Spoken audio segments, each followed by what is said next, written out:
Okay. Let's unpack this. Welcome to the deep dive. You, the listener, have handed us a custom tailored stack of sources today that attempt to answer a question that is, frankly, just staggering in its scope. It really is a massive question. Right. How does a society fundamentally rewrite centuries of entrenched social hierarchy, caste dynamics, and deep-rooted patriarchy? And the specific angle we're exploring today is fascinating because the answer provided in these materials isn't a loud, violent rebellion. No, it's not. It's a silent revolution. Exactly. We're looking at a structural upheaval taking place in village council meetings, in neighborhood microfinance groups, and through the sheer unyielding mathematics of local election quotas across India. It is a profound structural question, and to tackle it, we are diving into a highly specific and, I have to say, incredibly compelling stack of sources you've provided. Our mission today is to unpack the mechanics of grassroots democracy. We're looking at the granular realities of women's empowerment and the incredibly complex, often deeply messy implementation of reservation policies. Which is a lot to cover. It is. And to do this, we are synthesizing decades of academic papers sourced from ResearchGate with a heavy focus on longitudinal studies in Tamil Nadu. We're combining that with a historical overview of the Panchayat Raj system from Surendranath College. And anchoring the modern context with a recent 2024 empirical study from the International Journal of Multidisciplinary Research in Arts, Science, and Commerce. Exactly. But before we go any further, there is a very necessary disclaimer we need to lay out for you, the listener. Yes, very important. Because the sources we're utilizing today discuss historically charged movements, they detail intense legislative amendments, specific historical figures, and various active political organizations, including the Congress Party and the DMK. So we want to be explicitly clear on this point. This deep dive is entirely impartial. 100%. We are not endorsing any political party, any specific legislative policy, or any ideological viewpoint mentioned in the text. Our role today is strictly analytical. We're acting as your neutral guides to impartially convey the factual history, the empirical methodologies, and the sociological observations exactly as they are presented in the source material you provided. We are just here for the data and the historical timeline. And the reason you should care about this, whether your background is in macroeconomics, public policy, sociology, or if you're just insanely curious about how structural change actually materializes at the ground level, is because this entire topic is a masterclass in institutional engineering. It really is the ultimate test case. We're looking at what happens when a massive state apparatus literally forces political representation through quotas. What happens when that top-down, highly engineered mandate collides head-on with traditional family dynamics? It's the ultimate friction between the cold rule of constitutional law and the very warm, very complicated reality of daily village life. Which is exactly why we have to start by examining the blueprint of that top-down mandate. Because if we want to understand the friction, we first have to understand the machine that is causing it. And in this context, that machine is the decentralized architecture of grassroots democracy in India. The sources map out a very distinct historical evolution of how local governance was originally envisioned versus the behemoth it eventually became. Let's start with that original vision, because the sources point out that Mahatma Gandhi's concept of an independent India was fiercely decentralized. Right. He envisioned a nation where the village was the primary unit of power, like a true bottom-up political ecosystem where local communities handled their own affairs with minimal interference from a distant capital. But post-independence, that blueprint was essentially scrapped. It's sidelined, wasn't it? Largely, yes. Yes. The immediate post-independence era of India saw the development of a highly centralized form of government. The focus was on national unity, massive state-led industrialization, and holding a newly formed, incredibly diverse country together. So the power was concentrated heavily at the top. Exactly, in New Delhi, and to a lesser extent in the state capitals. But as the decades rolled on, the academic literature highlights a glaring failure in this centralized model. I mean, it seems obvious in retrospect. How can a bureaucrat sitting in a centralized office possibly understand the nuanced, immediate needs of a village 1,000 miles away? That was precisely the issue. The highly centralized interventions were struggling to achieve their critical goals. They were failing to stimulate local economic growth at the pace required, and more importantly, they were failing to significantly reduce rural poverty. The distance was just too big. The administrative distance between the policymakers conceptualizing welfare schemes and the lived reality of the villagers who desperately needed them was simply too vast. Funds were allocated, but the delivery mechanisms were incredibly leaky, and local accountability was practically non-existent. So the state realizes that trying to micromanage 500,000 villages from the top is impossible. They need a mechanism to offload responsibilities, to push the administrative burden down the chain, while simultaneously trying to deepen democratic engagement at the very bottom. And the defining moment, the legislative mechanism that forced this shift, was the 73rd Constitutional Amendment Act in 1992.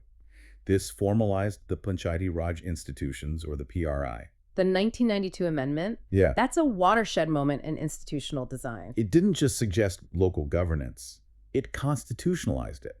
It mandated a very specific, integrated three-tier system of local administration across the country. It is essentially an administrative ladder designed to bridge the macro bureaucracy of the state with the micro-local realities of rural life. So walk me through this structure, because on paper, it sounds like an incredibly dense bureaucracy. Let's start at the very bottom tier, the foundation of this whole system. The foundation is the village level, known as the Gram Panchayat. This is the most localized unit of governance. It's headed by an elected official called a sarpanch.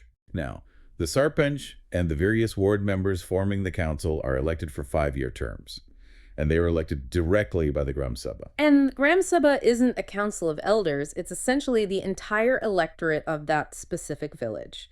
Every adult resident with voting rights forms the assembly. Correct. But here's the friction point I see in the Surendranath College overview. You can grant a village a council and a sarpanch, but how do they actually execute any decisions without money?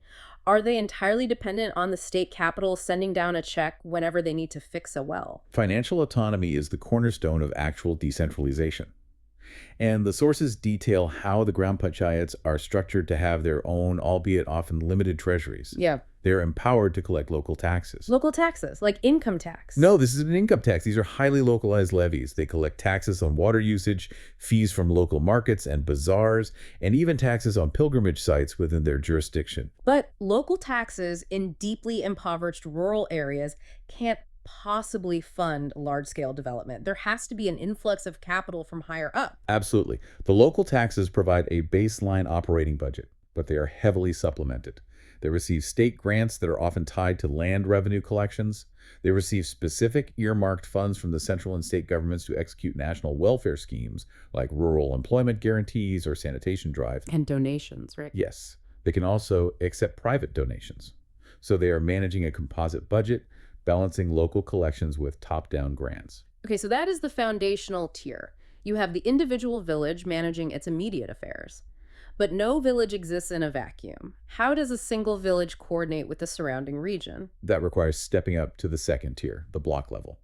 Depending on the state you are in, this is known as the Panchayat Samiti, the Mandal Parishad, or the Taluka Panchayat. And what does this tier do? This tier acts as the vital connective tissue. It clusters a group of individual Gram Panchayats together and links them to the larger district administration. The composition of this block level seems highly strategic in the text. It's not just a collection of village chiefs. It's a very deliberate mix of local grassroots power and regional political influence. A Panchayat Samiti includes all the sarpanches, the village chairman, from that specific block. But it also integrates the local members of parliament and the members of the legislative assembly whose constituencies overlap with that block. That seems like an intentional design to force local village leaders to interact face-to-face with the high-level politicians who represent them in the state and national capitals. Precisely. It creates a mandatory forum for integration. Furthermore, the Constitution explicitly requires that this block level include co-opted representatives for historically marginalized groups, specifically scheduled castes, scheduled tribes, and women if they are not adequately represented through direct election. And their operational scope is significantly larger than the village council, obviously. Yes, the functions at the block level are a major step up in administrative complexity. A Gram Panchayat might figure out where to dig a single well. The Panchayat Samiti is responsible for regional agricultural development schemes. They do health centers too, right? They are tasked with establishing and maintaining primary health centers that serve multiple villages. They manage broader drainage and irrigation networks, oversee block-level road maintenance, and they're even responsible for fostering youth organizations and local cooperative societies. They treat the development block as a cohesive, interdependent economic unit. That leaves the top tier of this administrative ladder, the district level. The district level is the Zila Parishad. This is the apex of the Panchayati Raj system. And this is where local democratic representation meets the elite, formal state bureaucracy head on. Because the chief of administration at the Zila Parishad isn't necessarily a locally elected farmer. The sources note it is an officer of the IAS, the Indian Administrative Service. That is a crucial dynamic. The IAS is the premier, highly competitive civil service of India. These are elite bureaucrats, typically appointed by the central or state government. They bring high-level administrative expertise, but they're operating in an environment dictated by elected local representatives. I can imagine the institutional friction there. You have an elite civil servant trying to implement state policy while having to answer to a council of local politicians who are focused on highly localized demands and election cycles. It is an engineered tension designed to balance bureaucratic efficiency with democratic accountability. The Zila Parishad handles the massive heavy lifting projects. They provide essential services and large-scale infrastructure that span the entire district. They execute comprehensive development plans specifically targeted at scheduled castes and tribes. The sources specifically mention their role in operating ashram shalas. Yes, ashram shalas are residential schools or educational hostels specifically established for Adivasi, or tribal, children from remote areas. The Zila Parishad manages these massive logistical operations, along with supplying improved agricultural seeds, modern farming techniques, and overseeing massive rural employment guarantee schemes across hundreds of villages. It is an incredibly comprehensive, heavily engineered blueprint. But before we move on, I want to clarify something from the text. This isn't a universal monolith, is it? The sources mention geographical exceptions where this three-tier system does not apply. That is an important caveat. While the 73rd Amendment standardized this across the vast majority of India, there are constitutional exceptions. States like Nagaland, Meghalaya, and Mizoram operate outside this specific PRI structure. Why? If the system is designed to be the ultimate democratic equalizer, why exempt entire states? Because those specific states in the Northeast have pre-existing, deeply traditional, and historically recognized tribal governance structures. Imposing a standardized, bureaucratic three-tier system over those indigenous institutions was deemed administratively disruptive and culturally inappropriate. That makes sense. Furthermore, certain completely urbanized areas, like the Union Territory of Delhi, are excluded because they are governed by urban municipal corporation frameworks rather than rural panchayat systems. Okay, so we've established the machinery. The 1992 amendment built this massive three-tiered structure of village, block, and district councils. The chairs have been built and placed around the table, but the architecture is only half the story. Right. The central thesis of the research you've brought today revolves around who actually gets to sit in those chairs. Because for generations, the people occupying those seats of local power were almost exclusively men, and specifically men from dominant landowning castes. That is the crux of the silent revolution. You have built a democratic structure, but you are dropping it into a deeply unequal, highly patriarchal society. If you just open the doors and hold a free election, the existing power dynamics will simply replicate themselves. The people with the money and the land will just win. Exactly. The dominant castes and the men who hold the economic power will easily win the elections, and the marginalized groups will remain voiceless. So the state decides not to wait for organic social change. They decide to engineer the demographics of the council through brute legislative force. This is the concept of engineering elections detailed in the ResearchGate materials. It is a radical approach to democratic representation. The system initially introduced a strict 33% reservation for women across all three tiers of these local political bodies. 1/3 of all seats, by constitutional law, had to be held by women. Let's push back on that for a second. If you look at this globally, there is a massive debate about how to achieve gender parity in politics.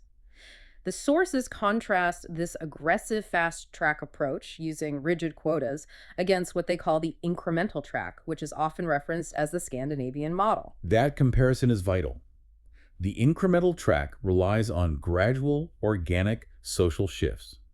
It assumes that as you improve female education, as women enter the broader workforce, and as cultural norms slowly evolve over generations, women will naturally build the social and economic capital required to run for office and win. It's a slow, multi-generational process of leveling the playing field. But the Indian context, as analyzed in the research, suggests that the incremental track is essentially a luxury that deeply marginalized populations cannot afford. The cultural headwinds are too strong. The academic argument presented here is that without strict quotas, quotas that are legally bound to the electoral system and carry severe sanctions for noncompliance representation in these deeply patriarchal rural settings, would remain purely symbolic. You could wait 100 years on the incremental track and never see Dalit woman chair of village council.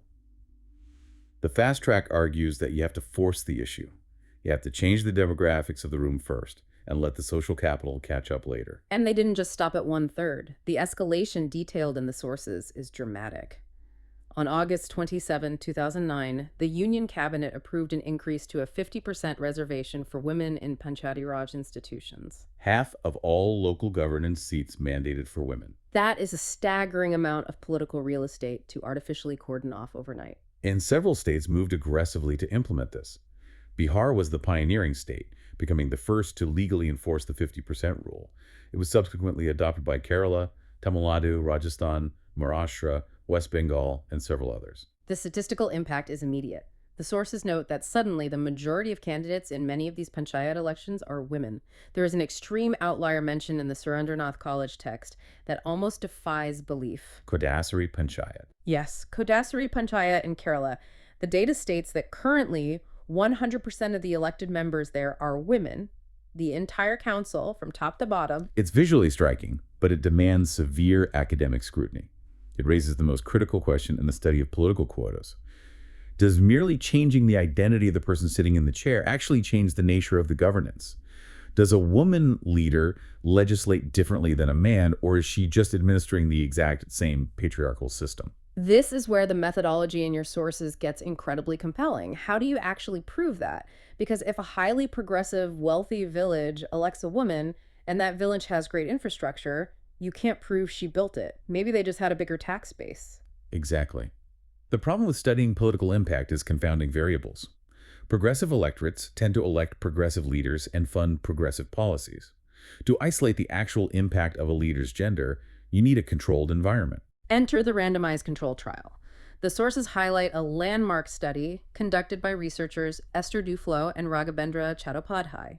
They looked at village councils in West Bengal and Rajasthan, and they capitalized on a brilliant quirk in how the quota system was implemented. Because the initial one-third reservation of council head positions was assigned randomly across different villages by the Electoral Commission, it created a perfect, naturally occurring experiment. A randomized control trial at the scale of local government. Break down why that randomization is the silver bullet for this research. Because the state randomly drew out of a hat which villages had to elect a female sarpanch and which villages had open elections, the researchers could confidently eliminate the progressive village argument. Right, because it was random. Exactly.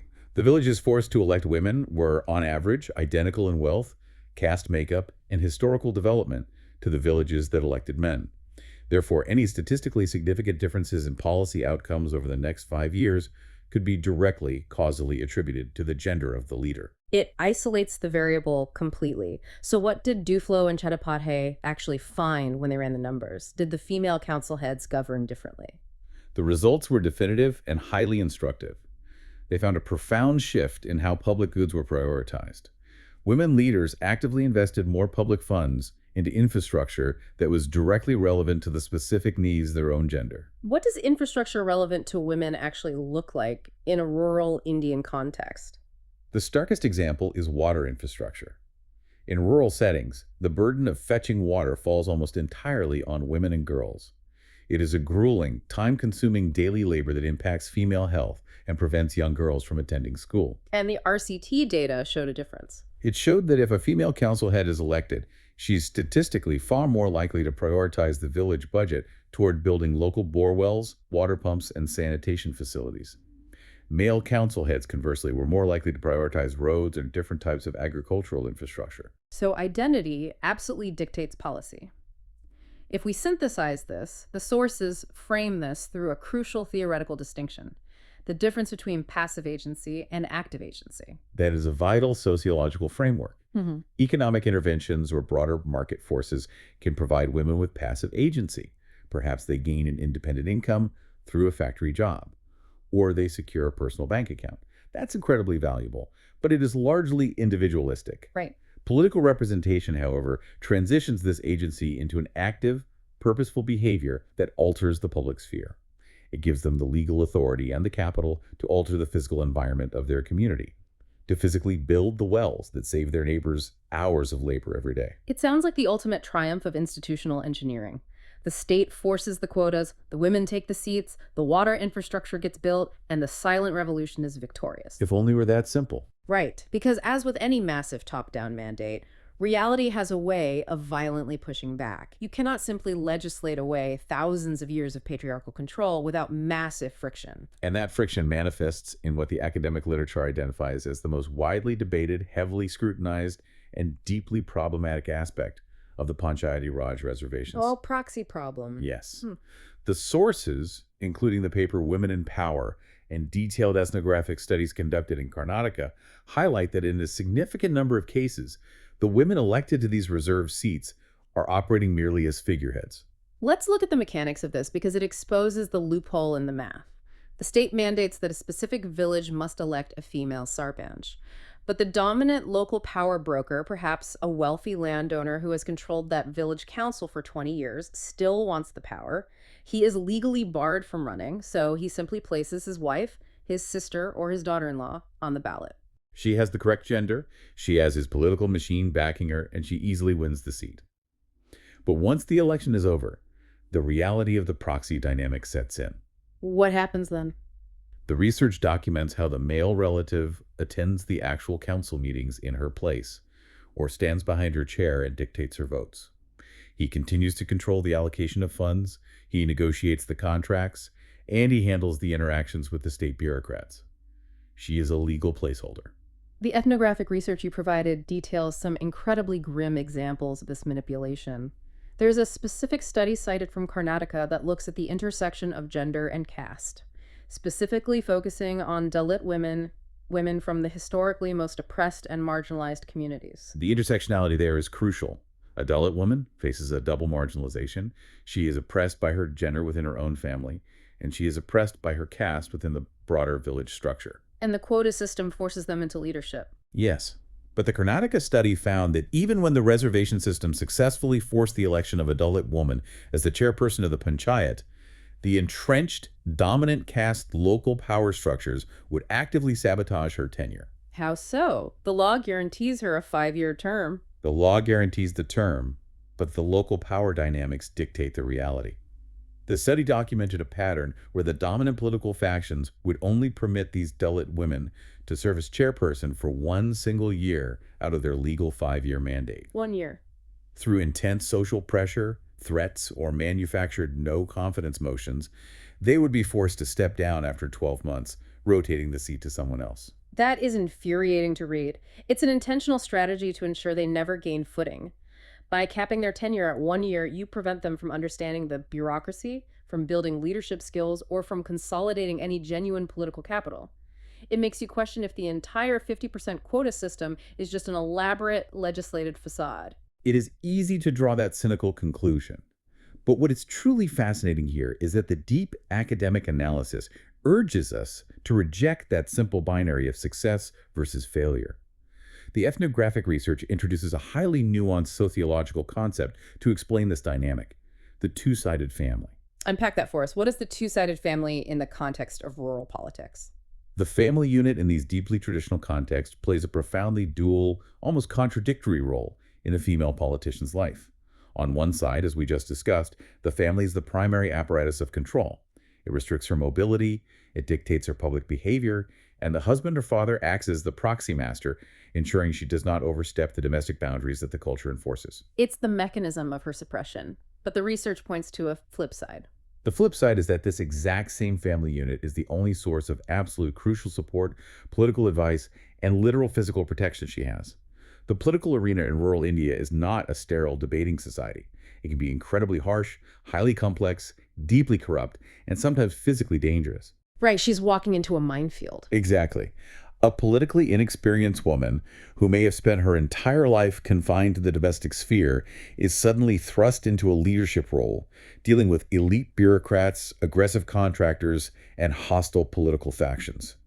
She often simply cannot survive that transition without the backing, the network, and the protection of her family. So it's basically a gilded cage. They give you the armor required to survive the political battlefield, but they also hold the leash tightly in their hands. That is an excellent metaphor. Yeah. And because of this dual nature, the research suggests that starting out as a proxy is not inherently a permanent failure of the system. It is very often just the necessary, albeit messy, starting point of a much longer evolution. So the argument is that the physical act of just being forced into the room initiates a slow burn of empowerment. Exactly. The academic papers argue that the mere legal requirement of being a proxy initiates a fundamental shift. Even if the husband is pulling the strings, the woman is legally required to leave the house. She is required to physically sit in the council office. She has to sign the documents. She interacts, however briefly, with government officials and the voting public. And over time, Over a 5-year term, a transformation begins. The research observes that some women gradually, systematically break free from their mentors or the proxy husbands. They learn how the funds flow. They build their own silent alliances. They transition painfully and slowly from passive proxies into autonomous, independent politicians. they use the cage to learn the layout of the room, and then they pick the lock. But the sources are also very clear that this transition is incredibly fragile. It doesn't always work out like a Hollywood movie. There is a deeply poignant case study in the material that illustrates exactly how difficult it is to maintain that independence once you try to claim it. You're referring to the ethnographic study of the two grassroots activists in a New Delhi slum. This is a vital counter-narrative in the research. It demonstrates exactly why succeeding in politics is so structurally difficult for marginalized women, even when they start with strong momentum and genuine leadership abilities. Walk us through their trajectory, because they didn't start as proxies for their husbands. They started as genuine community leaders. Right. These two women were initially mobilized and pulled into local activism by external NGOs who were working on women's empowerment initiatives in the slum. Through these NGO platforms, they developed real leadership skills and became highly recognized, successful organizers among the women in their community. They had genuine grassroots support. But organizing a neighborhood watch or a sanitation drive is very different from winning a formal political election. To bridge that gap, they had to make alliances. To gain real political traction and access state resources, they allied themselves with established male political godfathers. These were entrenched, powerful local politicians who needed these women for one specific reason: to secure and deliver the local women's vote in the slum. So it was a symbiotic transactional relationship. The women get access to a larger political platform, campaign funding, and bureaucratic leverage. The male politicians get a guaranteed voting block. It seems like a smart, pragmatic political move. Initially, it was highly effective, but the ethnographic research tracks their political trajectory longitudinally over several years, and the conclusion is stark. Both women ultimately exited grassroots activism and formal politics entirely. Their careers collapsed. And the analysis of why they collapsed is the most important lesson in this section. Why did two popular, skilled female leaders fail? Because they fundamentally failed to build their own independent patronage networks. In this specific political ecosystem, long-term survival is entirely dependent on your ability to distribute resources, grant favors, and allocate funds that is patronage. And their patronage was borrowed. Because these women relied on the NGOs for their initial platform, and then relied entirely on their male political godfathers for resources and legitimacy, their power was inherently borrowed. It was never truly their own. They were tenants in someone else's political machine. Exactly. And the moment that male support vanished, whether the godfathers found a different ally, or the political winds shifted, or when their own domestic family dynamics changed and demanded they return to traditional roles, they had no independent structural foundation to fall back on. Their political careers evaporated overnight because they lacked independent capital. Which highlights a brutal reality of the silent revolution. Political quotas can absolutely kick the door open. They can force a woman into the seat.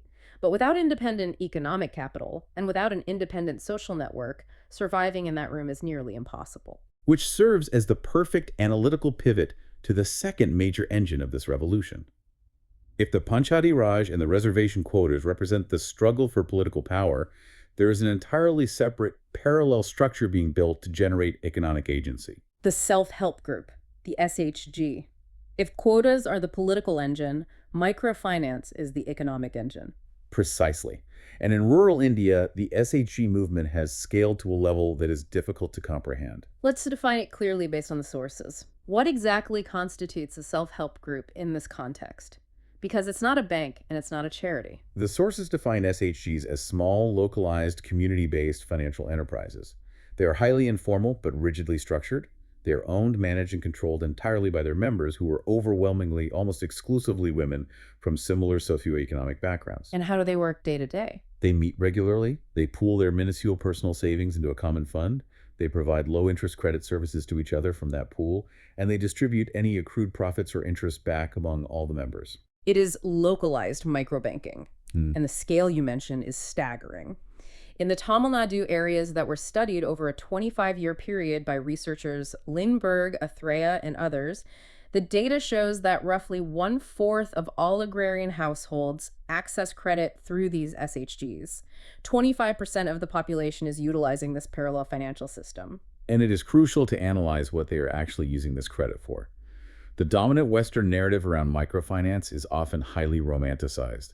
The idea that a woman takes a $50 loan, buys a sewing machine, starts a thriving garment business, and permanently lifts her family out of poverty. But the empirical data in your sources paints a much more pragmatic, survival-oriented picture. Yes, the data shows that while small entrepreneurial loans do happen, the vast majority of SHG credit is utilized for small emergency or consumption loans. This is about smoothing out the intense volatility of extreme poverty. They are taking a loan from the group to pay for a sudden medical bill that would otherwise ruin them. They are borrowing to buy school uniforms so their children aren't sent home. They are taking a loan to fix a leaking roof before the monsoon hits, or to buy food during the lean season before the harvest. It's crisis management capital. But the scope of what these groups can achieve seems to expand dramatically when you look at different regions. The sources highlight some incredible institutional evolution.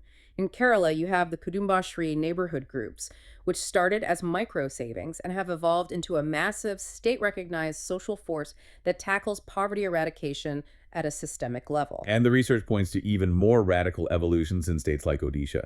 There we see SHGs transcending basic finance and acting as the foundational organizational networks for grassroots green movements. The sources detail how marginalized women are leveraging their collective SHG structure to drive highly localized climate change mitigation efforts. Give me an example of that, because going from pooling 50 rupees a week to climate mitigation is a massive leap. The sources mention initiatives like the Climate Credit Pilot Project and large-scale organizing to preserve indigenous, drought-resistant seed varieties. Because the SHG has already established a high-trust network of women who meet regularly and manage resources collectively, that exact same network can be seamlessly mobilized to manage a communal seed bank or negotiate climate resilience funding. The financial trust translates into environmental organizing. It's an incredible compounding of social capital, but again, we have to look at the friction. Just like the political quotas caused the proxy backlash, this sudden influx of economic empowerment and collective organizing among women causes serious domestic turbulence. It creates immense friction within the four walls of the home. The research is very clear on this point. Husbands and dominant male relatives often deeply resent this newfound economic independence. The SHG threatens the traditional, absolute patriarchal control over household finances and female mobility. And that resentment isn't just passive grumbling. No, it often manifests as active sabotage. The studies document instances where male relatives actively attempt to disrupt SHG activities, forbid their wives from attending the mandatory meetings, or attempt to forcibly appropriate the loan funds for their own use once the woman brings the cash home. And this brings up a really stark finding from the qualitative study on the Kudumbashri groups in Kerala. The researchers conducted in-depth interviews with the women utilizing these financial networks, and they uncovered a massive disconnect between financial access and actual empowerment. This is a critical nuance in the sociology of microfinance. The baseline assumption is usually that if a woman is the one securing the loan and she's the one responsible for repaying it, she will naturally dictate how that money is spent. Economic contribution should equal domestic agency. But the data says otherwise. The data reveals that despite having exclusive access to these SHG loans, the women still overwhelmingly make the final decisions regarding the expenditure of that money in strict consultation with, or entirely under the direction of, their husbands. So she does the work of attending the meetings, she takes on the liability of the debt, but the husband still acts as the proxy master of the capital. Economic contribution does not automatically translate to autonomous domestic agency. The power dynamic inside the household are incredibly stubborn. Which leads us directly to perhaps the most sobering and disruptive piece of empirical evidence in our entire source stack. If we want to truly analyze the efficacy of the microfinance engine, we have to look at the randomized evaluation of Spandana. This is the massive study conducted by Abhijit Banerjee, Esther Duflo, Rachel Glenister, and Cynthia Kinnan in the slums of Hyderabad. Walk us through why this specific study is so important to the narrative.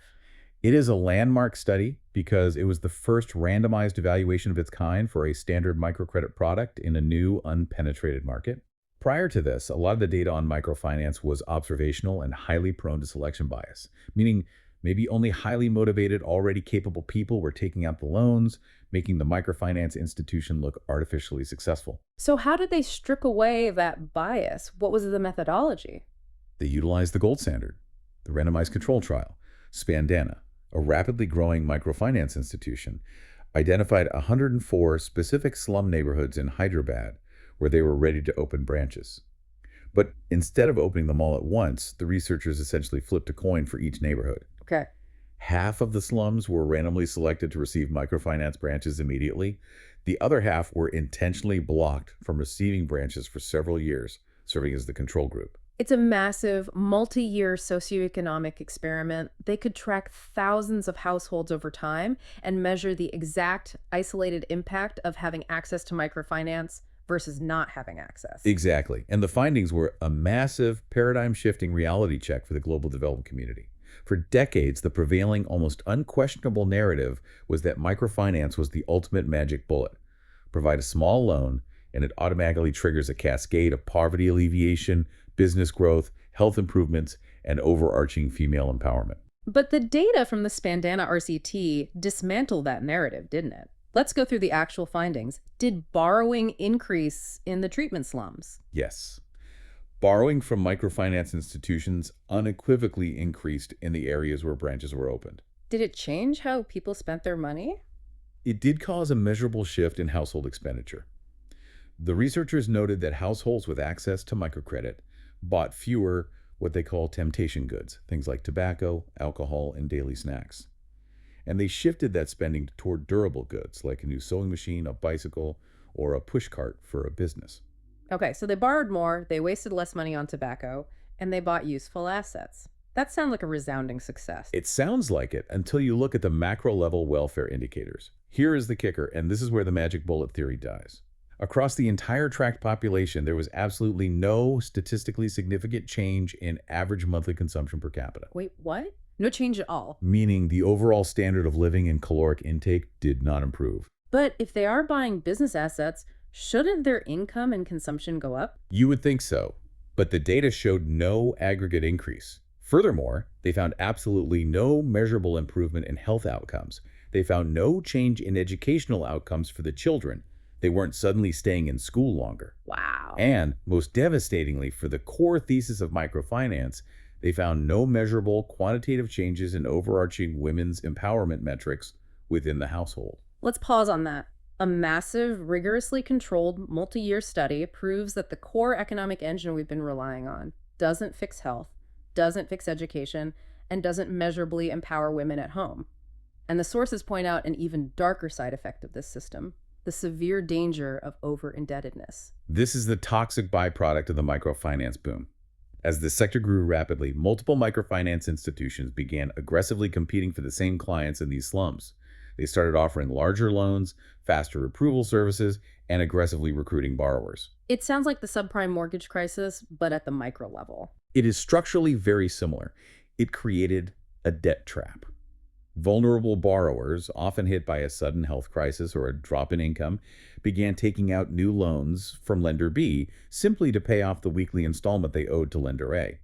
They became highly overleveraged. So the tool becomes the trap.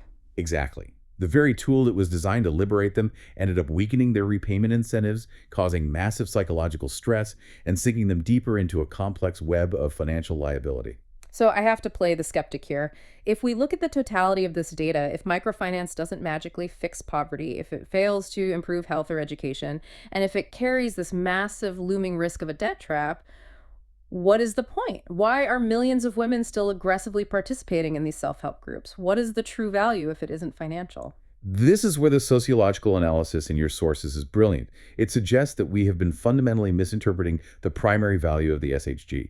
The true value is not the capital. The true value is the social capital. Untack that. How does debt create social capital? It's about the mechanics of the process. The microcredit system, by its very design, requires mandatory, regular physical meetings. It gives a woman a socially sanctioned, economically justified license to leave her house. Which is a big deal in these A communities. huge deal. In deeply conservative rural areas, a marginalized woman cannot simply walk out of her home and gather in the village square to socialize or discuss politics with other women. That would be culturally forbidden. But she can, and in fact, she must go out to attend a mandatory financial meeting to secure the loan her family needs. The loan is the alibi. It creates a legitimate, undeniable space outside the control of the family unit. Exactly. It creates an institutionalized physical space. It allows these women to form dense face-to-face networks with peers outside their immediate family structure. They begin to build a collective identity that extends beyond being simply a wife, a mother, or a subordinate daughter-in-law.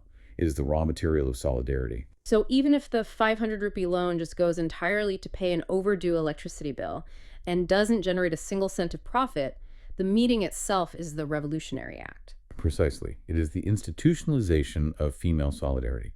And as we've seen with examples from Kerala and Odisha, once that trust network and that habit of gathering is established, that solidarity can eventually scale up to tackle entirely different issues. It can mobilize to elect one of their own to the village council, or it can organize to fight a local environmental crisis. The financial ledger is just the scaffolding. The social network is the actual building. Okay, we have thoroughly mapped out the political engine of the quotas and the economic engine of the SHGs. Now we need to pivot and focus the lens heavily on one specific state, because the sources you provided use this state as the ultimate extreme case study in how deeply, aggressively, and mathematically a government can engineer social policy. We need to talk about Tamil Nadu. Tamil Nadu is an absolute outlier, and it is essential to understanding the extremes of this structural change. It has a century-long, unbroken history of aggressive reservation policies specifically aimed at correcting historical social injustice. This wasn't a sudden political awakening in the 1990s. The roots of this social engineering go back before Indian independence. Let's trace that timeline, because the sheer longevity of this effort is wild. According to the text, this formally begins in 1916. Yes, in 1916, we see the creation of the South Indian Liberal Federation, which became widely known as the Justice Party. Their explicit foundational political platform was to push back against the overwhelming Brahmin dominance in education and government employment and to aggressively demand proportional representation for non-Brahmins. And they didn't just protest, they legislated. By 1921 and 1927, they implemented what were known as the communal government orders. These orders were revolutionary for their time. They were explicit, mathematically precise mandates reserving specific quotas of government jobs based entirely on community and caste identity. For example, the 1927 order strictly mandated that non-Brahmin Hindus would hold exactly 44% of all posts. Brahmins, Muslims, and Christians were allocated 16% each, and scheduled castes were allocated 8%. They were mathematically sectioning off the state apparatus decades before the Indian Constitution was even written. But fast forward to post-1950, India is independent, the constitution is adopted, and immediately these aggressive quotas face massive legal pushback. The pushback was intense. The Madras High Court actually annulled the reservation edicts, ruling them unconstitutional under the new framework. But it didn't end there. No, it escalated to the Supreme Court, and crucially, it became a massive national political issue. Prime Minister Jawaharlal Nehru and the ruling Congress Party ultimately supported the conceptual necessity of these reservations for marginalized groups. This direct clash between the courts and the political will led to the very first amendment of the Indian Constitution, specifically amending Articles 15 and 16 to legally protect and permanently enshrine these affirmative action policies. And once it was constitutionally protected, Tamil Nadu just kept accelerating. Throughout the 70s, 80s, and 90s, the quotas were continuously expanded by dominant regional leaders like M.G. Ramachandran and M. Karunanidhi. Which brings us to the present day. And the current numbers in Tamil Nadu are, frankly, staggering. The current overarching vertical reservation in Tamil Nadu stands at 69%. Let's break down that social justice math because it reflects a highly granular, almost obsessive attempt by the state to engineer equity across a vast array of historical disadvantages. Walk us through the 69%. How is it sliced up? It allocates 26.5% to backward castes. 3.5% is specifically carved out for backward caste Muslims. 20% is reserved for most backward castes and denotified communities. 15% is allocated to scheduled castes, with a further hyperspecific 3% within that reserved for the scheduled caste around the Thayer community. And finally, 1% is reserved for scheduled tribes. 69% of all state opportunities mathematically barricaded and distributed. But that is only the vertical axis. The sources detail a horizontal layer of reservations that cuts directly across all of those vertical caste categories. The horizontal layer is where the gender and specialized vulnerability quotas intersect with caste. Within every single one of those vertical slices we just listed, there are further strict cutouts. 30% of those seats are reserved specifically for women. 20% is reserved for PSTM, which stands for Persons Studied in Tamil Medium, a policy designed to protect those educated in the local language versus elite English medium schools. 10% is specifically reserved for destitute widows, 5% for ex-servicemen, and 4% for persons with disabilities.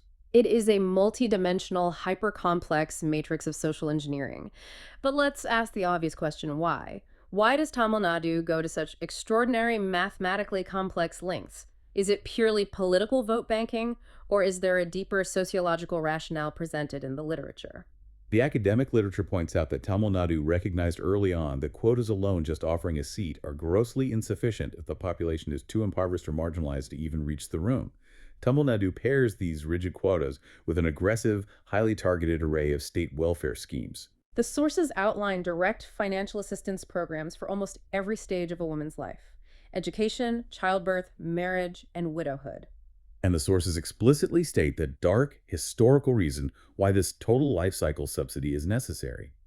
It is to combat the brutal historical reality of the unwelcome girl child in deeply impoverished patriarchal backgrounds. Right, the economic logic of patriarchy. If a family views a daughter purely as an economic burden, a liability who will eventually require a massive dowry to be married off, they have zero incentive to invest in her health or education. Exactly. So the state essentially steps in to artificially alter that economic calculation.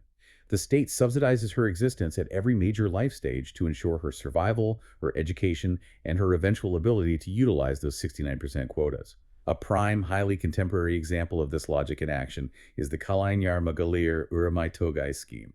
What does that specific scheme do?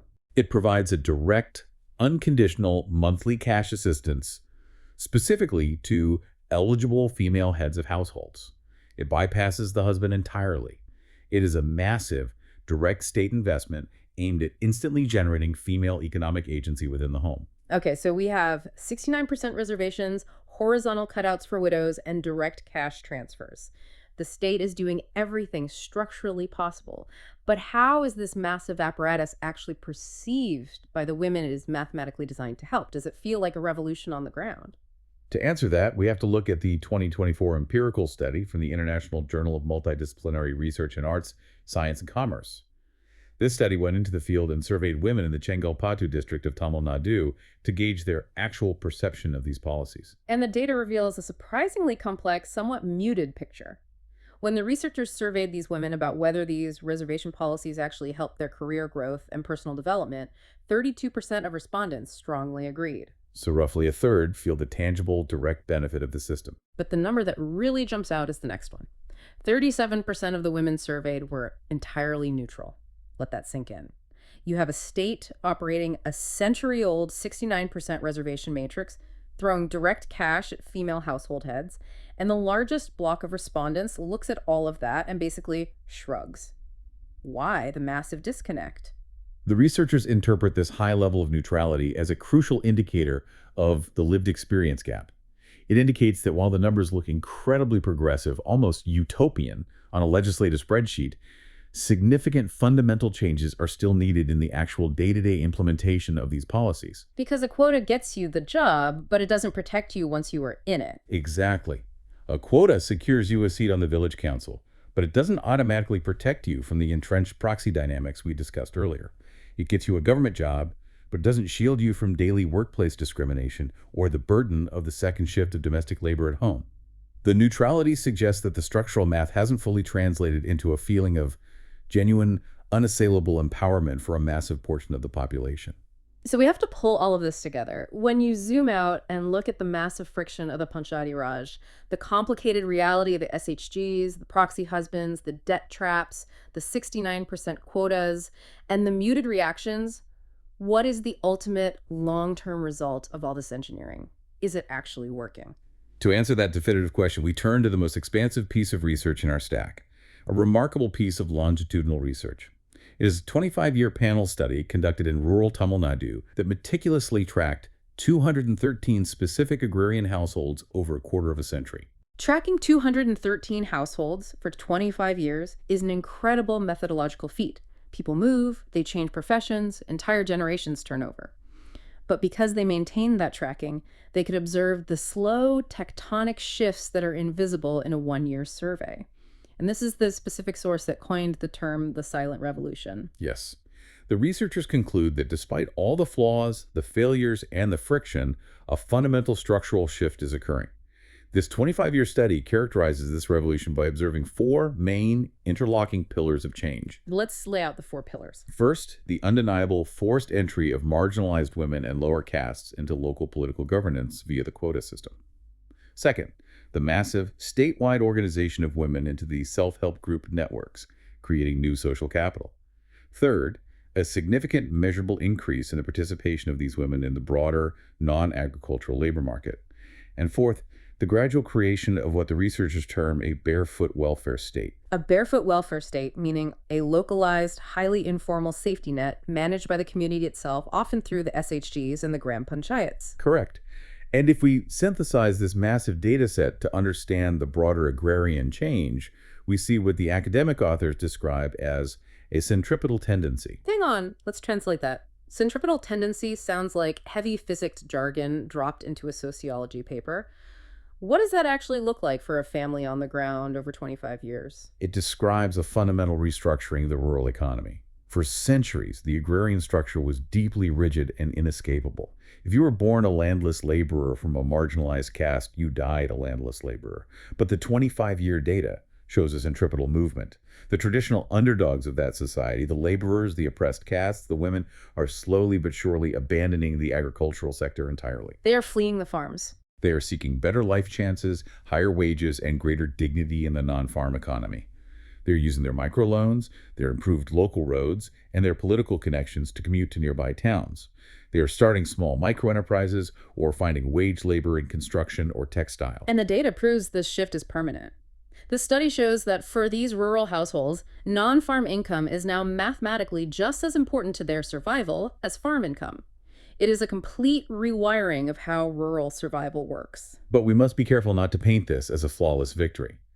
The 25-year study identifies a profound, deeply troubling paradox at the heart of this revolution. The inequality paradox. Yes. The study concludes that while absolute grinding poverty has slowly and stably reduced over these 25 years, fewer people are starving, baseline consumption has stabilized, overall inequality has actually measurably increased. Specifically, inequality in the ownership of land and productive wealth-generating assets. So, to use a cliche, the rising tide did lift all the boats slightly. Everyone is a little better off than they were in 1990, but the yachts grew significantly faster than the dinghies.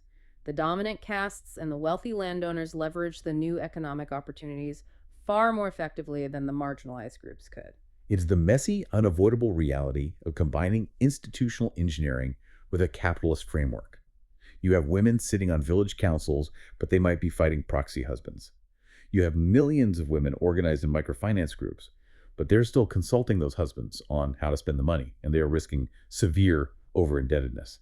You have massive 69% quotas, but asset inequality is still widening. It makes you wonder what the ultimate goal is. If the money doesn't fix the inequality and the quotas don't instantly fix the patriarchy, what are we actually doing? Which brings us to the ultimate unifying theoretical framework of our entire deep dive today. The academic sources reference the seminal work of the educational theorist Paulo Freire, specifically his concept of conscientization. Conscientization. Let's unpack that deeply because it seems to be the key to understanding the silent revolution. The overarching research argues that true, lasting empowerment is not merely possessing a bank account or holding the title of Sarpinch for a year or even securing a government job. Those are external metrics. True empowerment, according to Frere, is a neural process. A neural process. You mean it's literally about rewiring how a human being perceives their own existence and their own place in the hierarchy of the world. Exactly. Conscientization is the slow, painstaking development of a critical conscience. It is the moment a marginalized individual stops viewing their oppression as a natural, unavoidable law of the universe and begins to recognize it as a man-made structure that can be dismantled. It implies a genuine, foundational change in internal power relations. And here is the crucial point that the academic authors make regarding this neural rewiring. Because conscientization is a real psychological transfer of power, it cannot happen peacefully. It naturally, inevitably generates social upheaval. It must generate friction. The backlash from the husbands when a woman joins an SHG. The deliberate structural sabotage of the Dalit women trying to serve their 5-year term. The complex, bitter struggle of the proxy wives trying to break free from their godfathers. All of this friction is not a sign that the system is failing. It is the definitive proof that conscientization is actually occurring. If the dominant power structure isn't fighting back, you haven't actually taken any power from them. Precisely. Even if it starts incredibly quietly with a dozen marginalized women gathering in a dusty neighborhood courtyard to save 50 rupees a week, if it's truly leading to a critical conscience, it will eventually cause massive social friction. The silent revolution inevitably makes noise the moment it hits the bedrock of patriarchal power. That is a phenomenal way to frame it. Okay, let's pull all these threads together and wrap up this incredible journey through the data. We've seen how formal political institutions, the massive three-tier panchayati Raj system, laid the necessary architectural groundwork. We've seen how the brute legislative force of quotas engineering elections with up to 50% reservations shattered the glass ceiling of local governance, even if it introduced the incredibly complex proxy problem and the two-sided family dynamic. And we've explored how grassroots economic networks, the SHGs, are providing the essential social capital, the solidarity necessary to sustain this slow, grinding change, despite the very real limits of microfinance and the dangers of the debt trap. It is a massive, multi-generational, highly imperfect effort to dismantle ancient power structures. And as we conclude, we want to leave you, the listener, with a final thought to mull over. Something that builds on all this evidence but looks forward. Think about the timeline we just discussed. The 73rd Amendment was in 1992.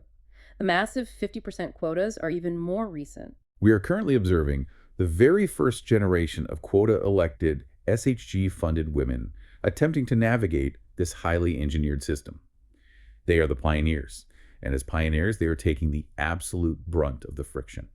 They're the ones absorbing the domestic sabotage, fighting the proxy manipulation, and navigating the microfinance debt traps. But consider the next phase. These women are currently raising their daughters, and these daughters have grown up in a fundamentally different reality than their mothers did. They have grown up watching their mothers leave the house to attend financial meetings, manage ledgers, argue with male contractors, and negotiate with entrenched political power structures. The question that will define the next quarter century of sociological research is, what happens when that second generation comes of age? Will these daughters, possessing higher levels of education, greater digital literacy, and a completely different baseline of what is normal for a woman's role in public life, naturally assume leadership without needing the heavy crutch of a state-mandated quota? Or does the patriarchal system simply evolve alongside them? Does the old power structure adapt, finding new, more sophisticated algorithmic ways to invisibilize women's labor, their agency, and their political voice as rural India integrates further into the modern globalized digital economy? Yeah. Will the cage just get a digital upgrade? That is the friction point of the future. And that is exactly what makes studying this so vital. Thank you so much for joining us on this massive deep dive into the silent revolution. Keep questioning the structures of power in your own community. Look for the quiet neural shifts happening around you, and we will catch you next time.